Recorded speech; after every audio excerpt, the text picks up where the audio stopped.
All right, so welcome back to another video. We're going to talk about a couple things with facial feminization surgery, like my process through like my injury, and I just went and saw my surgeon again today to like talk about like this recent fracture and that whole incident. And if you saw me upload a video yesterday on YouTube, no, you did not. We're not talking about that until we're more prepared. So, hi, welcome. And this used to be my everyday wear hat, so I used to wear this all the time before surgery, and it was like my frontal brow area. Just always felt like I needed to cover it because it's just like I don't feel like I can like pass if I don't, and that's like partially why like some girls get bangs, right? So like my safety net was just to wear this hat, and like it's not perfect. It's supposed to have like a button here, but like it's mine. It's unique. It makes me feel like a Street Fighter character. It makes me feel like a JoJo's Bizarre Adventure character when I wear it, and it makes me also be able to sit in the corner and feel like the anime character that has the unmeasurable power level. Um. Anyway, so I went to see the surgeon. We went to the ER 9 days ago or 8 days ago. We had this injury 9 days ago. It was a whole thing because like for how much the surgery meant to me, it was like, okay, did I just like mess everything up? Did I just wreck a car? Like that's what it felt like. And I didn't want to have to think about revisionary surgery and all this. Like, it was just like, okay, I was really in my head about everything. And I was like, until I have answers, and I can't really get answers from online, you have to be like examined in person. This popping, clicking, grinding, burning, difficulty breathing, whistling kind of noise, all kind of scary stuff, but at the same time, nothing that truly indicates that, like, hey, you definitely have something like wrong. So I needed to like make sure I need to go see my surgeon. The surgeon wanted to follow up just to make sure. The local surgeon said to follow up with your surgeon just to make sure kind of thing. We made this trip out this morning and it was a freaking, like I needed to do this for peace of mind, and I was like, okay, she's probably not going to do anything. I'm hoping that she like puts a cast on it and just does like a minor readjustment like in office or something. Or is she going to say like I need to come for a like nasal reduction, frontal nasal reduction, something like I think that's what it's called, to like fix the issue.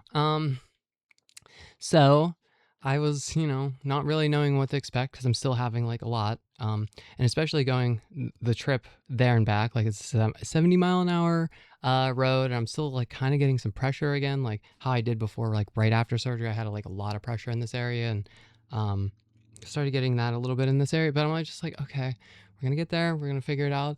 Talk to the surgeon. The surgeon says everything looks okay as far as they can examine.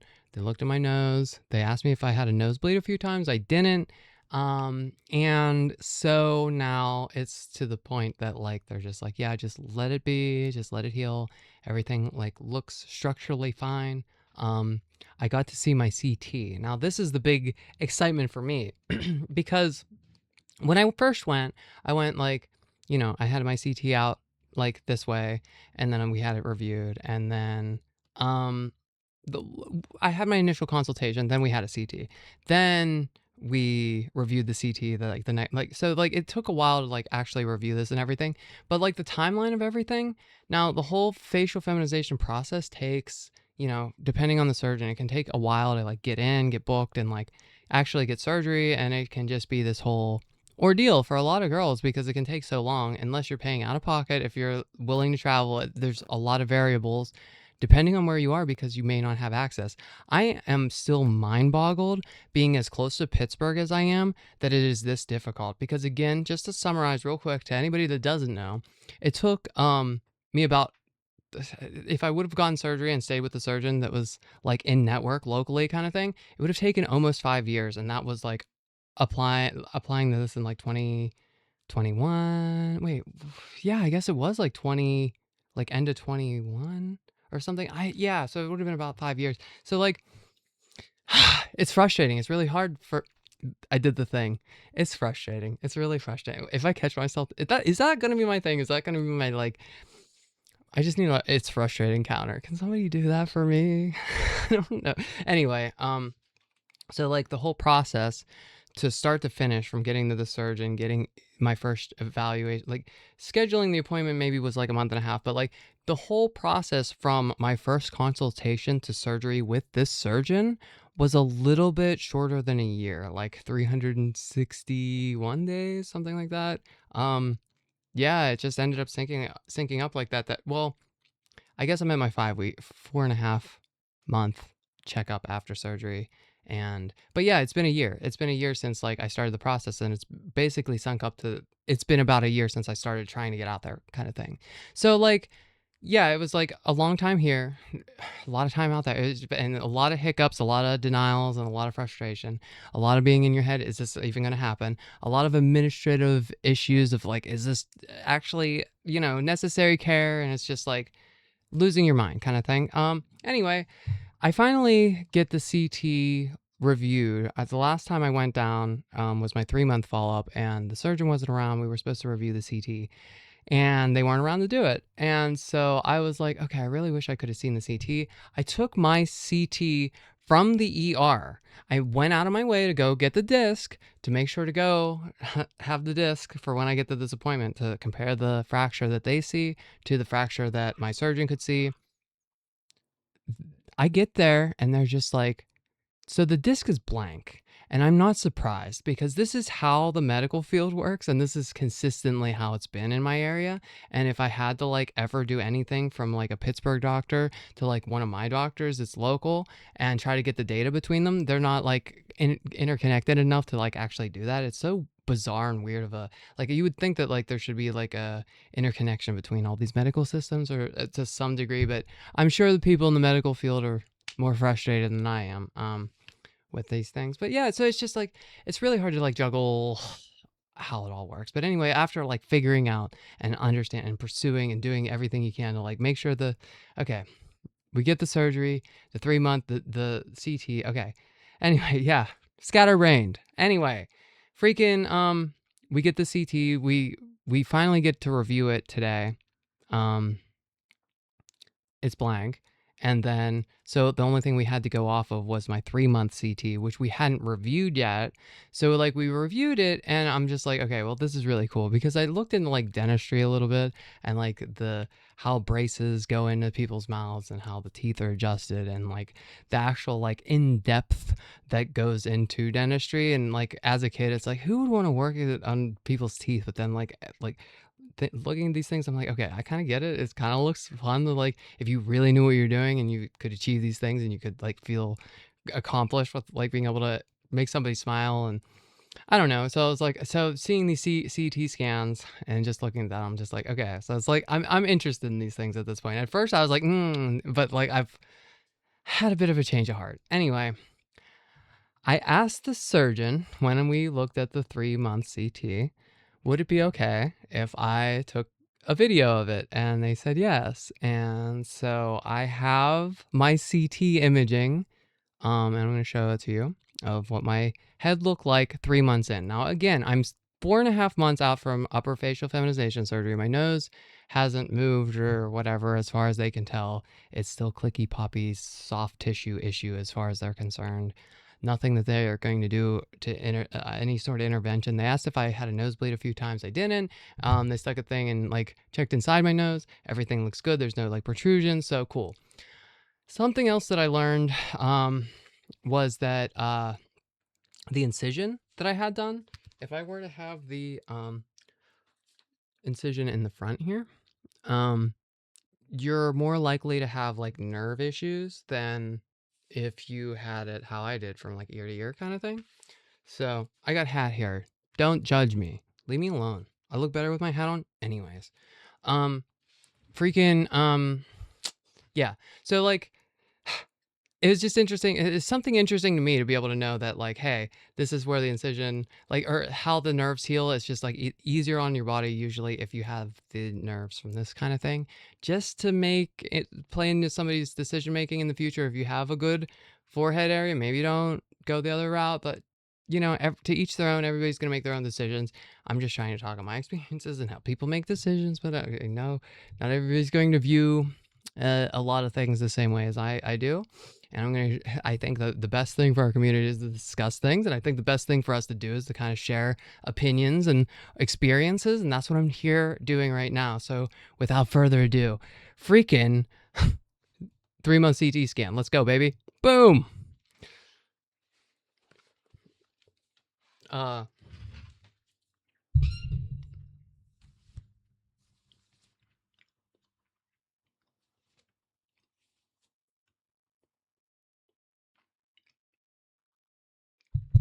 So yeah, that's what's going on in here. Uh, um, and then I have the bolts in my head right here and here, and there's a plate that goes over there. And I did it for fun and nothing else. That's why. Um, but yeah, this kind of shows you the intensity of this a little bit. Uh, whenever like the pressure of everything. So like just yeah, I was just okay. I think it's cool to be able to see that.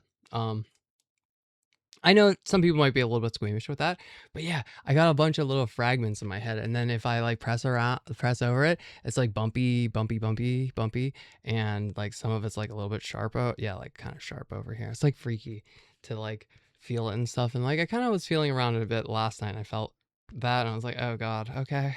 But like again, like so with the bone tissue, it kind of settles. It kind of um gets less sharp over time. It settles. As you heal kind of thing. So there's that. All right, so the next thing, and I don't know if I should start splitting my videos up into just like 3 videos and do 3 videos, or if I should just do like, try to do like one take and cover 3 topics if I'm going to do, or like 2 topics, or how I want to really break this down and do it. Or if I want to start doing 6,000 ad breaks during my video, and you can just watch all of those. And then at the end of it, my life will get better, and my blogs, my podcast, what is this? What is it? I'm having an identity crisis. Yeah, it would get substantially better if I had more money. Anyway, so freaking here's the thing. Under the Department of Justice recently, the Cleveland Clinic had this thingamabobby, right? We talked about this, didn't we? That they're getting funding for like a detransition kind of center thing. The Cleveland Clinic agreed to dedicate approximately $2 million toward care for people who wish to detransition after receiving gender-related treatment as minors, is one of the things. So here's the thing. My entire experience of going there was I never saw anybody that was even remotely like LGBT looking. Like the the area is pretty it's what you'd expect. It's Ohio, right? So like it's not like crazy LGBT as far as I can see. There might be some culture there. I don't know. As far as my trip in and like where I see the area kind of thing, I don't see too much um being displayed or celebrated kind of thing. But within like the Cleveland Clinic itself, um, whenever I get my pictures taken and I get my pictures taken for these surgeries and stuff, the actual like picture room says like everybody's welcome, and we have like the flags and the stuff. So like it's not that like the Cleveland Clinic isn't being like they're not like shutting the LGBT community out kind of thing. I think like when you see news like that, it might feel like they're being, you know, catering a certain way, and then you don't want like you expect that they're not gonna like do as good of care with trans care, essentially, maybe, possibly. But like again, I feel like I have an interesting kind of take on this because of where I'm at with like everything, where my surgery, when my surgery happened, like where I'm at in this timeline and how it's all kind of playing out. That like I have a firsthand look that my surgeon very much cares about my results in surgery. My surgeon, surgeons can do however they want to do like the noses and however, and everybody does things differently, right? I don't think she did anything like maliciously or to change my outcome or like purposely, anything like all these kind of fears of like one of the more local surgeons. I could have got into one of these local surgeons so quickly, and I hear that they like sue their trans patients for defamation after they botched them, kind of thing. That's what I hear, right? So it's a little bit terrifying, and I didn't want to like. It's frustrating, and I didn't want to go there. So it's just like, and yeah. So like, my my surgeon's absolutely careful and concerning, and has been pretty thorough with like everything, and maybe not super on the ball with answering my questions about the CT scan and getting back to me. Literally everything else fine. Like, the important issues and everything, we were on the ball with everything.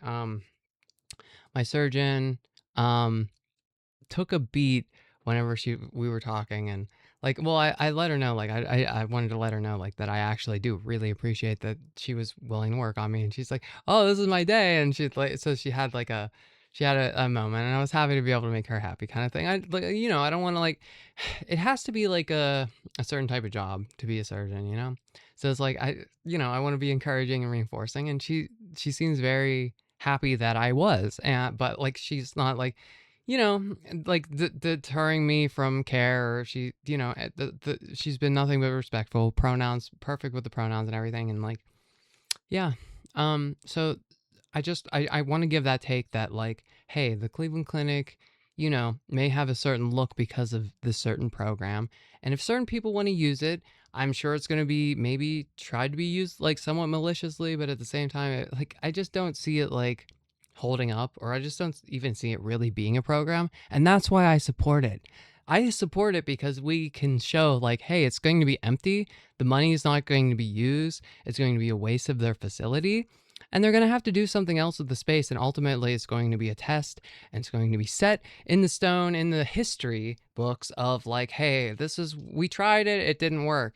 Because, like, yeah, stuff in history has happened before. Conversion therapy, we know that doesn't work, but then certain laws and stuff are getting a little bit scary, and like, if you think conversion therapy works, then, like, I mean, I'm sorry you like to torture your children, if that's but yeah, I mean, that's my opinion, my channel, my opinion, right?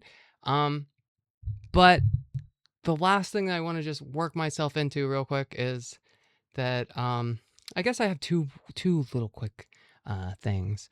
We have the freaking UFC fight that happened recently on the 14th. Now this was 2 days ago, and that was a whole thing. That was just a wonderful thing. We had like people calling Trump a pedophile, and like turning on him, and just the whole situation was just gross and whatever. I'm not going to try to talk about much of that. I'm just trying to talk about the trans stuff, right? Like Michelle Obama. Why are we doing this? Why are we calling Michelle Obama a man? Now, oh, they didn't say they're trans, but okay, but like, I literally have like trans girls that I can see are uncomfortable with this type of comment. It's not like, hey, we're surprised that this happened. Oh my God, the president said this? Can you believe it? Like, I think we're at the point that, like, the Obamas have been like so kind of like lenient and just like chill with stuff.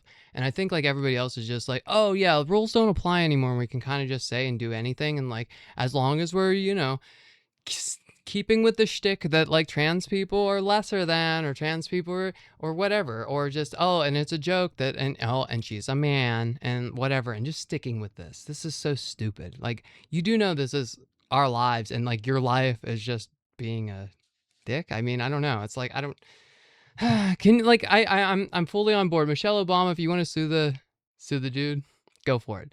I think that'd be awesome. I think that's like what we need to see at this point. Like, just like, I don't know, just somebody like stepping up and putting their foot down for this kind of language. I think that would be like impactful, maybe. I don't know. That's what I talk about. Things that I feel could be impactful, things that could shape things.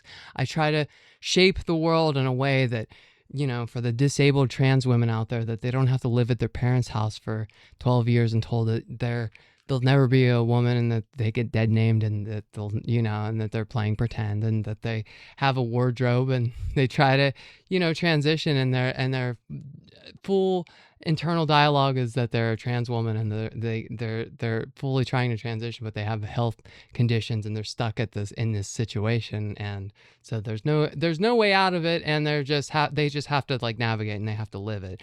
So then, like, let's just try to, like, okay, we're gonna call trans, and then it's a femboy, and it's a guy, and the da da da, and like, let's invalidate like the very real existence of a trans woman, because, like, that's fun, and that doesn't cause people to like lose their minds. We have the suicide hotline coming back in late 2026 for LGBT youth, but like, I think to my understanding, I may be wrong, but I believe they have to like misgender you on the phone. They have to like talk you out of transitioning and like intentionally misgender you and stuff like that. So like, if you're calling that line and then they do that, that's going to kids. I don't know if that's I don't know if that's actually going to happen. I think I'm like pretty sure I heard that. I heard a content creator on Facebook say that. That's what that was. If they're wrong, they're wrong. Grain of salt with this one. Maybe right, maybe not.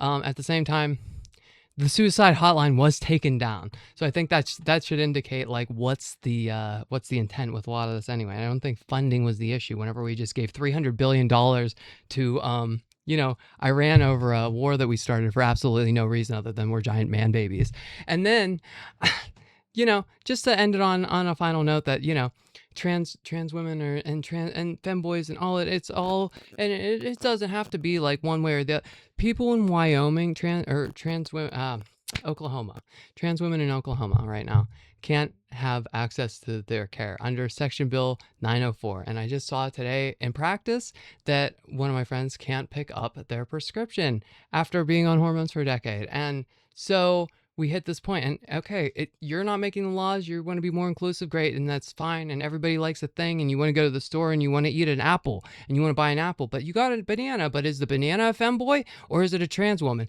And it's like, and so I mean, it's just like, let's try to, like, I don't know. I get